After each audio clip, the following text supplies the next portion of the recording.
Hi, it's Eleanor Beaton, and welcome to the behind the scenes edition of the Power Presence Position podcast.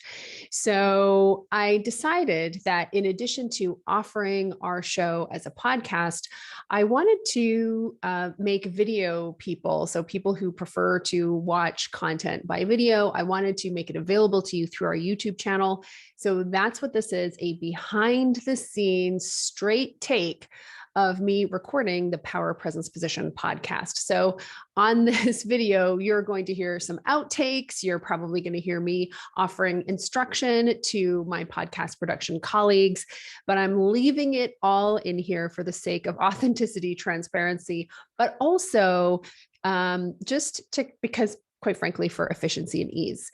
So you will hear me jump into the show here in a moment, but wanted to give you a warm welcome and hello and say it's great to be here with you in video format.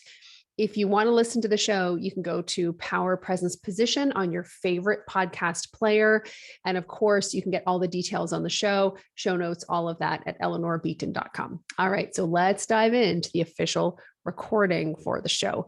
By the way, you're going to see me reading my notes. Like I'm keeping it totally real, totally real here because it's just so much more efficient that way. And I really want to show you that you can create a fantastic podcast, be very real, and sort of leverage and repurpose this content in multiple different places. Okay, so let's dive in. If you don't have a clear methodology for solving problems in business, your life will be miserable. Why? Because problems arise constantly in business. And as problems arise constantly, big or small, it's not a sign that anything's wrong. It's a sign that you are running a living, breathing business. You are trying things. You are colliding your ideas with the marketplace. And when you do that, problems will emerge, problems for you to solve, all in the process of approaching your intention and your vision. So having a clear methodology to solve those problems as they come up is extremely helpful. And to that end, I will be doing a 2-podcast series, a mini series, if you will, on how to solve problems as they arise in business in a really clear, methodical way. So in today's episode, I will walk you through a 3-step process that I use, that I coach my clients to use to help you effectively solve pressing business problems as they arrive. You ready? Let's do this. Okay, so here, Angela, we will insert our podcast intro, and then I'll get into the rest of the show. Hello, and welcome back to another episode of Power Presence Position. It's your host, Eleanor Beaton. I'm so excited to be here with you and really walk you through something that I think will be quite impactful for you. And that, of course, is a 3-step framework to help you solve any problem in business. So I can't wait to walk you through this. I've been using this methodology for some time. I coach my clients on it, and I just find it makes the whole process of facing the invariable problems that present themselves to you as an entrepreneur, it just gives you a really good, clear framework to approach those problems. So I'm recording this in early September. The kids are back in school where I live in my sort of corner of the world. We have done a pretty good job of keeping COVID under control for a lot of different reasons. But the kids are in school, they are playing sports, they are living their best lives. I think the only real sign that there's COVID, quite honestly, is that they're wearing masks in school. But other than that, everything is back to normal. I'm just feeling, I had a great summer with them. I love that togetherness, especially as they're getting older. But I have to say, I'm really enjoying having that quiet space. I think all 4 of us in the family are having more space as they're back in school, and really, really enjoying it. So let's talk about problems. Because problems come up constantly when you are an entrepreneur, especially when you're an entrepreneur, because when you're an entrepreneur, you're trying to create something out of nothing. You are trying to build a cash and impact machine that creates income and freedom where nothing existed before. So it's this incredible act of creation. And in order to do that, you have these intentions, a vision for what you want to create.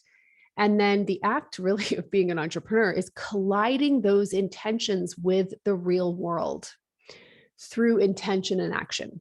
And as you start to take steps to bring your vision to life, you will invariably start to experience friction and inertia. And that friction and inertia, those are problems, the grit, the burrs, the scratches that you need to work through, that you need to identify and address, or choose which ones are worth addressing and which ones you'll just live with.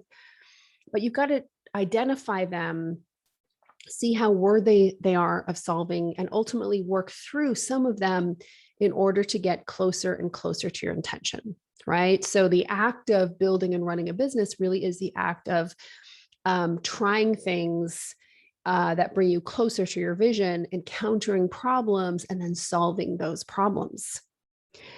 Now, in my coaching work with female founders, and this is certainly certainly something that's come up in my experience, and also for our company, Safi Media, and the work that we do as a collective coaching team with our clients, I have noticed 3 core issues that happen when entrepreneurs start to experience problems.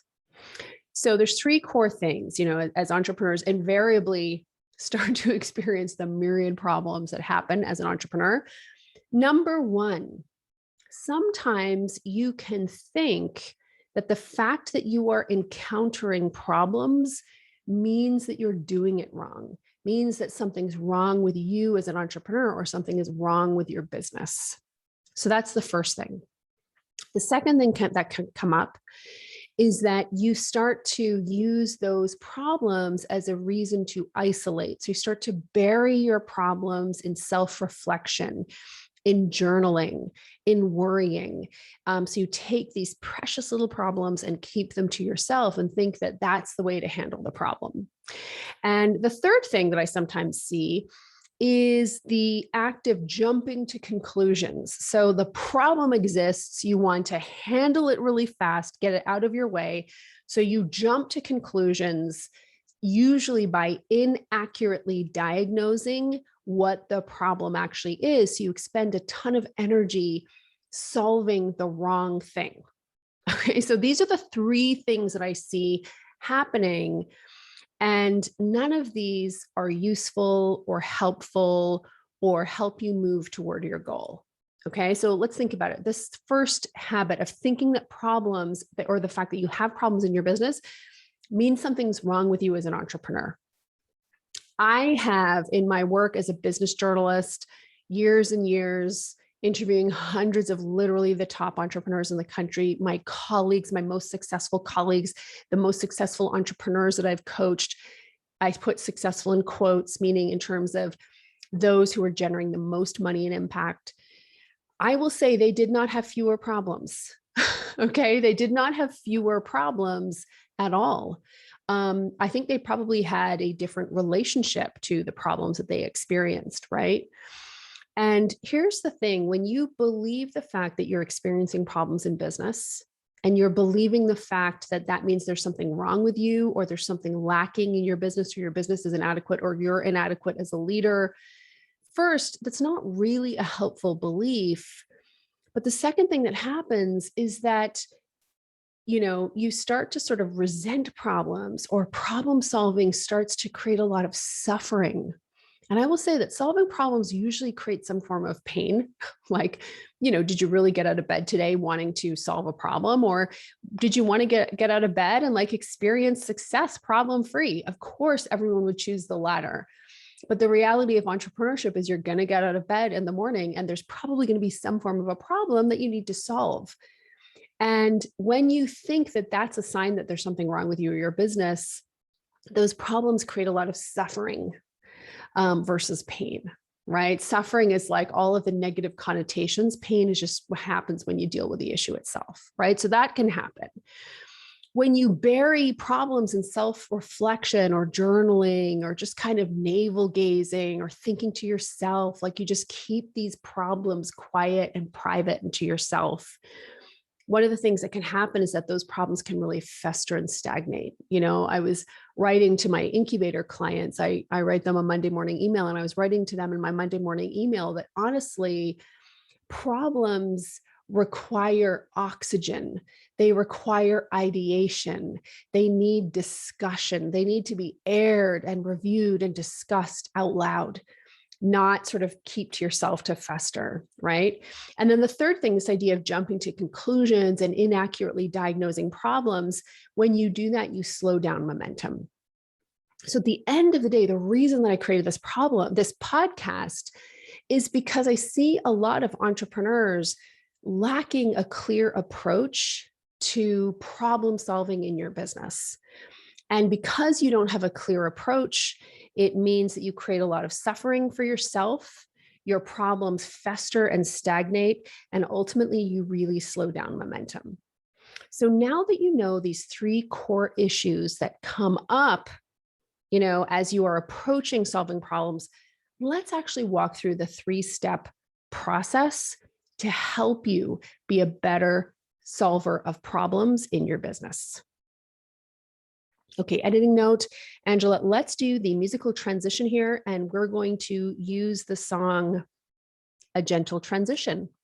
It's in the files.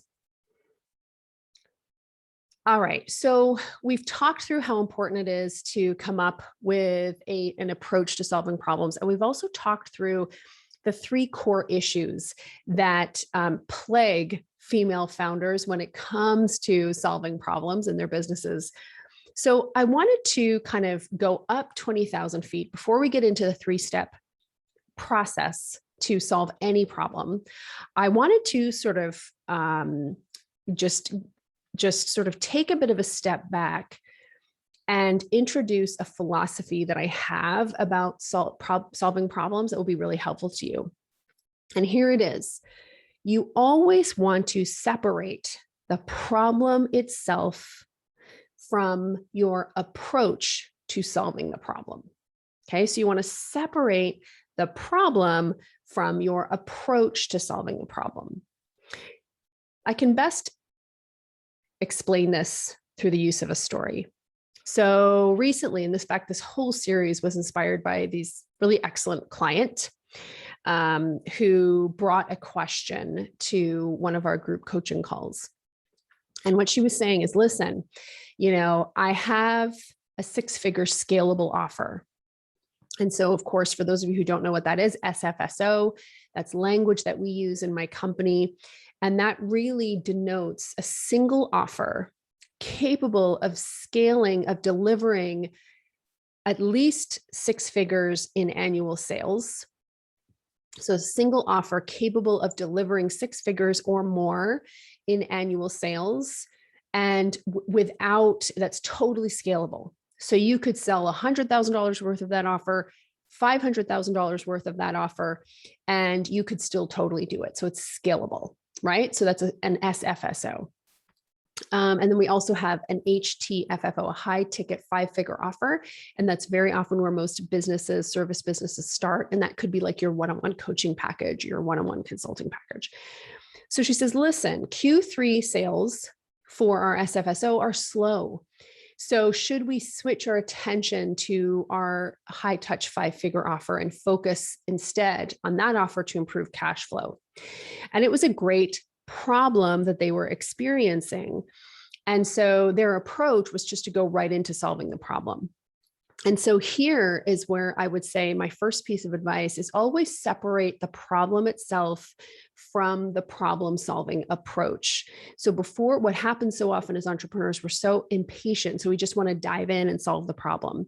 And what I'm saying is step back and say, okay, here's the problem I'm experiencing, and here's how I'm going to approach solving this problem, right?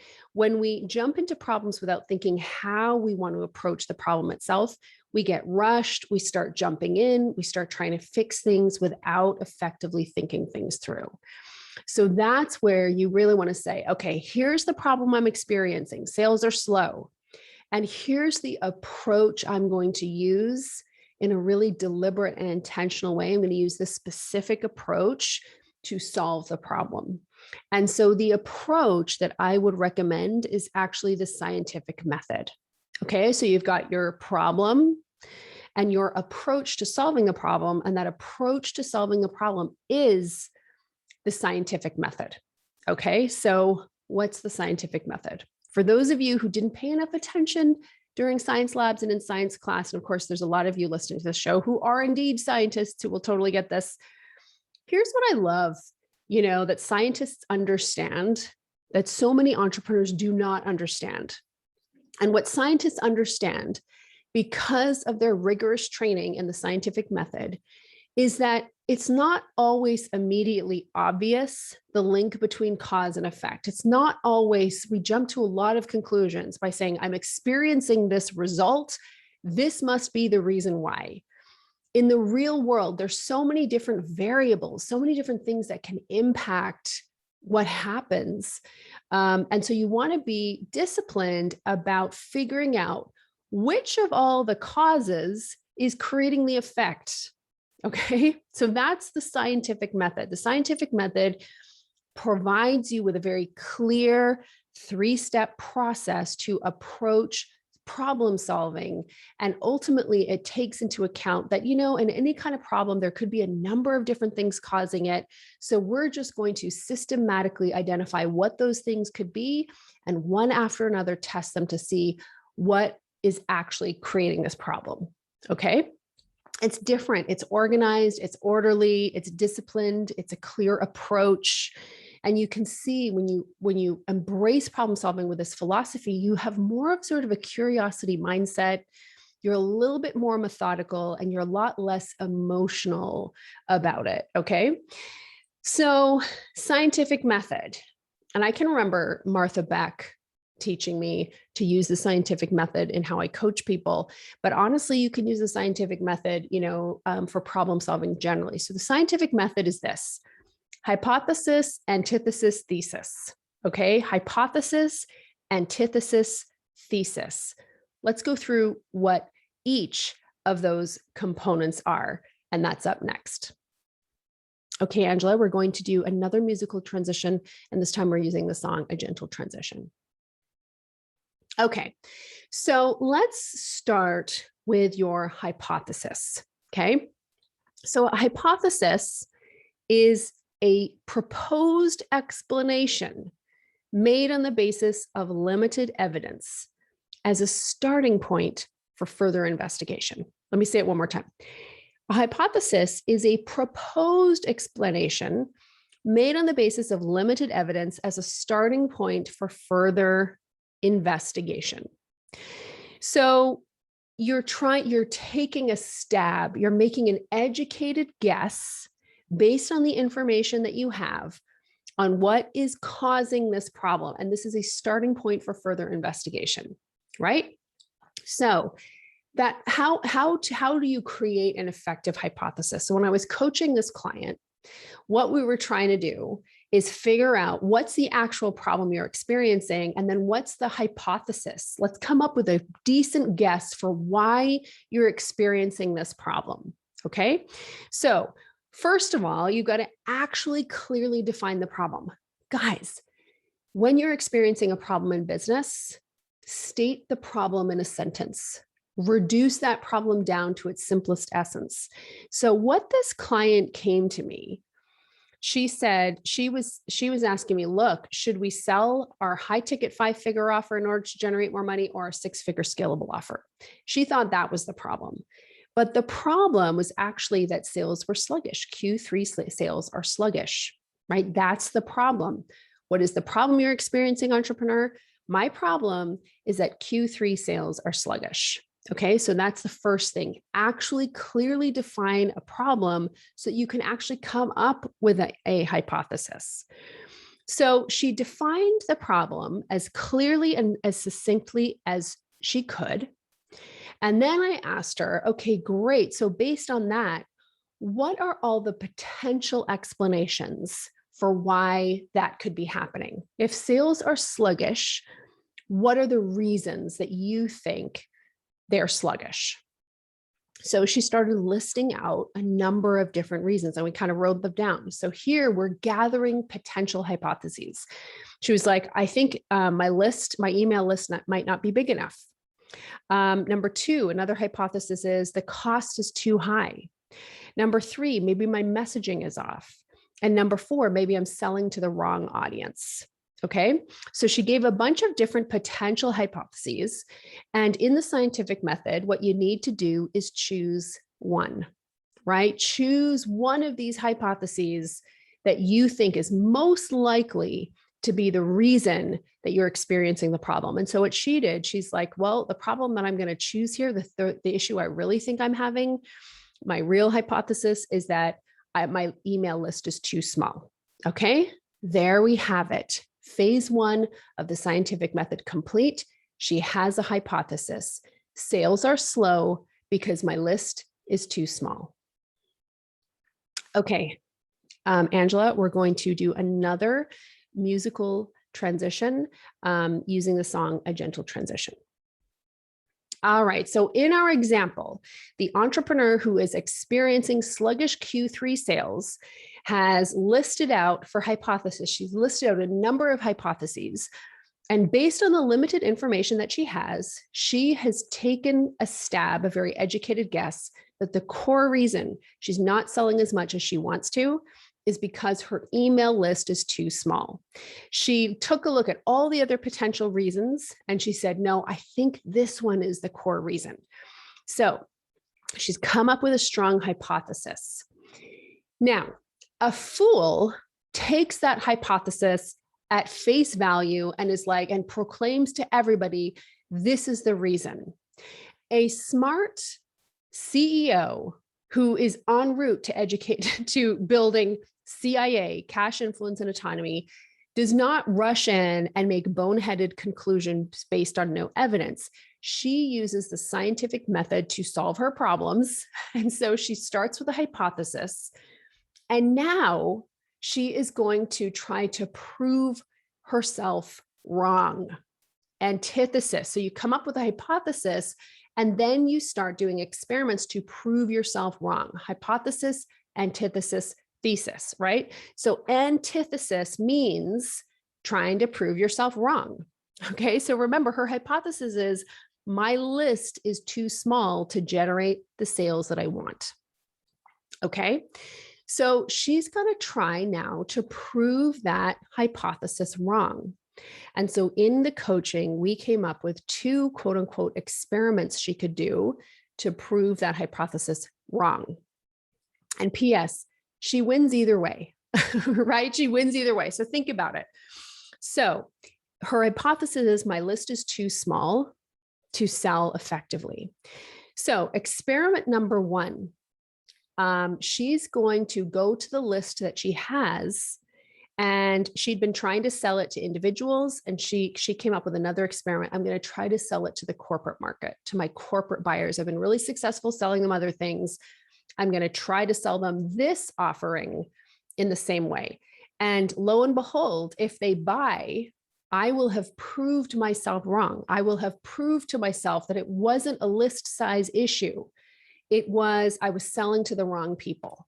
Now, I know that for some of you, what I'm saying in this podcast is going to go over your head because I'm getting totally theoretical here, but bear with me. This is so critical, right? You've got to try and run experiments in your business to try to prove yourself wrong. Have a clear hypothesis. My list isn't big enough. So experiment 1 to prove yourself wrong. I'm going to prove that I can sell this freaking thing to the people I already have in my list. People don't do that enough. So she looks at her list. She's like, I've got a ton of corporate buyers and HR leaders. I'm going to try to sell this to them. Okay. So that's antithesis number 1. Experiment number 1 to try to disprove her hypothesis. Experiment number 2 to try to disprove her hypothesis is, okay, we're going to test it the other way. So before I was trying to prove myself wrong, here, I'm going to try to prove myself right. And you know how I'm going to do it? I'm going to do a big list building activity. I'm going to do something to create a surge of new people onto my email list. And then I'm going to see, does that impact my sales? Okay, so 2 different experiments both with the intention of either proving or disproving her hypothesis. Okay, so you can see this all builds, it's sequential, it's orderly, it builds on itself. Two different types of experiments here. Okay, that's antithesis. So the key with having an antithesis is, number one, you have a clearly designed hypothesis. This is my guess at what's happening. So you experience a problem. Okay, I'm going to take a guess, an educated guess at what's happening. And that's hypothesis stage. Antithesis stage, I'm going to design an experiment or a couple of experiments that help me either prove or disprove this theory. And so you can see in this case, the entrepreneur is both trying to disprove the theory. My list is too small. How? By trying to double down on selling to people who are already in her list. And number two, she's going to try to prove that her list was too small by doing a list building activity. So a very specific thing to create a surge of new people onto her email list, and then seeing, does that impact my ability to sell this offer? Okay. At the end of these two experiments, which she can do in under 6 weeks, she is going to know clearly for once and for all if list size was her core issue or if it was something else.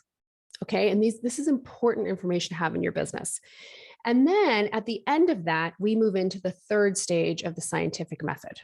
And let's get to that next. Okay, so we're going to do another musical transition here, Angela, which is Future Tech, the song Future Tech. All right, so thesis happens at the end. So hypothesis, antithesis, thesis. So when you have your thesis, what's actually happening is you experienced a problem, you came up with a hypothesis, you tested it out, you took action, trying to either prove or disprove, or sometimes both, your hypothesis about what was going on. So that's the antithesis. Antithesis is the action. And then the new thesis, that's reflection. So thesis happens, that's sort of your approach, right? So that becomes the solution. So let's say this entrepreneur, she starts trying to sell this offer to a different audience that she already knows. She tries to sell this offer into her corporate market associates, and it works well. It works like gangbusters. Now she'll know, okay, this is so interesting. Isn't it interesting how my problem wasn't that my list wasn't big enough? My problem was my selling approach for this program was ineffective, and I actually needed a different selling approach, right? And remember, where we started was they wanted to change their offer, but the real problem may have been the selling approach, or it may have been the list. I don't know, because they're still running those experiments. But the reality is that now they have a very clear approach to solving problems in the business. Hypothesis, antithesis, thesis. That's how you solve problems in business, using a clearly defined methodology that scientists have been using for years and years to, send us to the moon, to cure common diseases, to come up with all kinds of new technologies. Let's use the methodology that scientists use every single day to advance humankind. Let's use that same methodology to help us approach problem solving in our businesses in a disciplined way. All right, Angela, let's have our next musical transition using Future Tech. Okay, so in this episode, I walked through a 3-step process to help you solve problems more effectively in your company. And I think you'll find as you start to use this methodology and approach, it just makes the whole process of solving problems more fun. It gives you much more clarity. You're no longer afraid of problems. You have a very clear methodology for solving them. And it really gives you better data and a better understanding of your company. So this is really a big picture, plan for problem solving.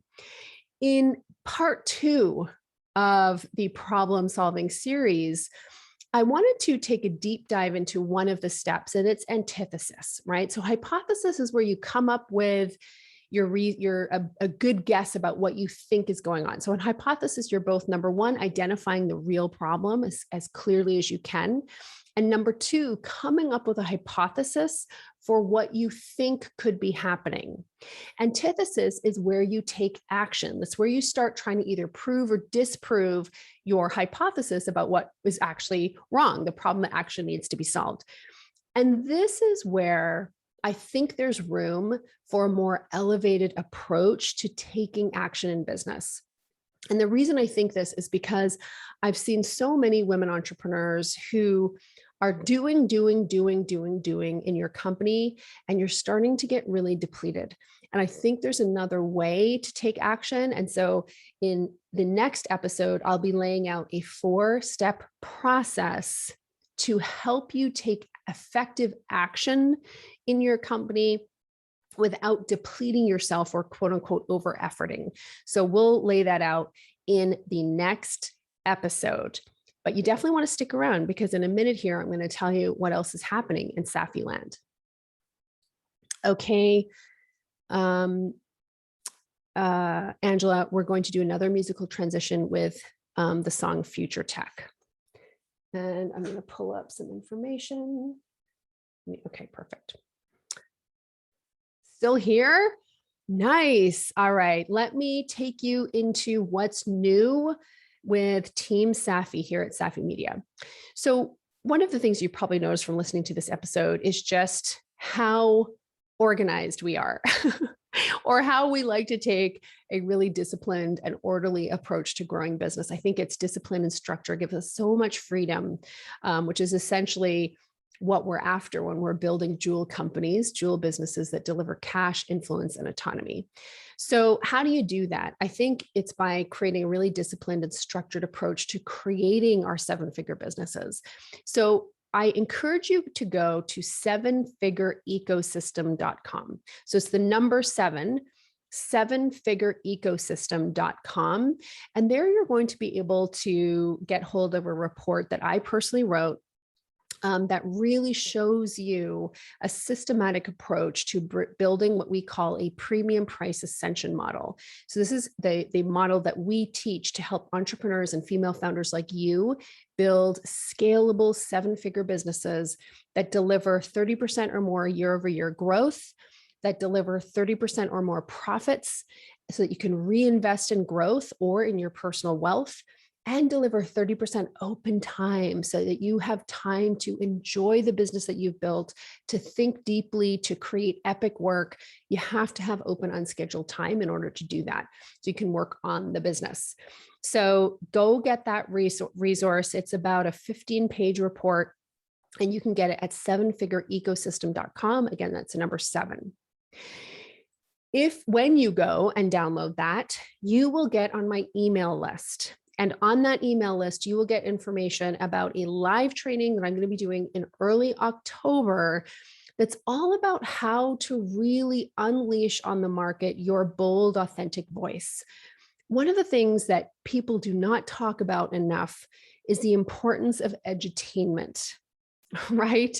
We have enough people preaching at us all day long. There's tons of people out there trying to educate us and trying to quote unquote add value. But if you really want your message to get across, if you really want to cut through, you have to understand the business you're really in. You're in the edutainment business. And the key to being in the edutainment business is to unleashing your distinct personality. I see so much boring stuff out there.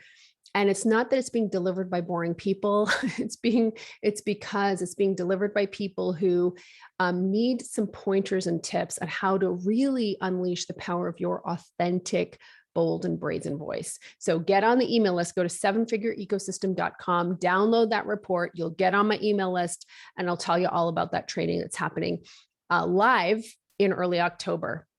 And then the final thing that I wanted to share with you guys is, it's such an honor for myself and my colleagues to produce this podcast for you free of charge.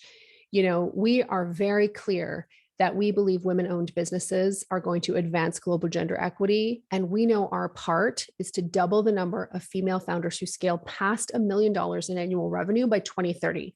That means we need to inspire, touch, educate, support 200,000 women-owned businesses. And honestly, I would love to be able to do that single-handedly, but I cannot. I totally need my colleagues at Safi Media. And I also 100%, we as Team Safi, we need you. So anything that you can do to, if you find this show useful, if you find you're getting value out of it, I really encourage you and actually request that you share it with somebody that you know, and or you leave us a review. It helps our content be more findable to other women entrepreneurs who need it. So to that end, I want to take a moment to acknowledge one of our listeners, Erica Bushell, who gave us a 5-star review on iTunes. Maybe it's Erica Bushwell. Erica, is it Erica Bushell or Erica Bushwell? It's spelled Bushwell. Guys, go check her out. She says, Eleanor, host of the Power Presence Position podcast, highlights all aspects of entrepreneurship and more in this can't miss show. The host and expert guests offer insightful advice and information that is helpful to anyone that listens. Thank you so much, Erica, for taking the time to leave us that review. I really appreciate it. Okay, queens, get your hands on sevenfigureecosystem.com. It will be really helpful to you, that report. If you have a minute, I'd so appreciate if you were able to leave us a review so that this show can be findable by other people. Share it with somebody that you know, and definitely get your buns back here next week where I walk you through a 4-part system that is all about taking action consistently in a way that doesn't deplete you. So we'll see you next week, same bat time, same bat place. Have a good one.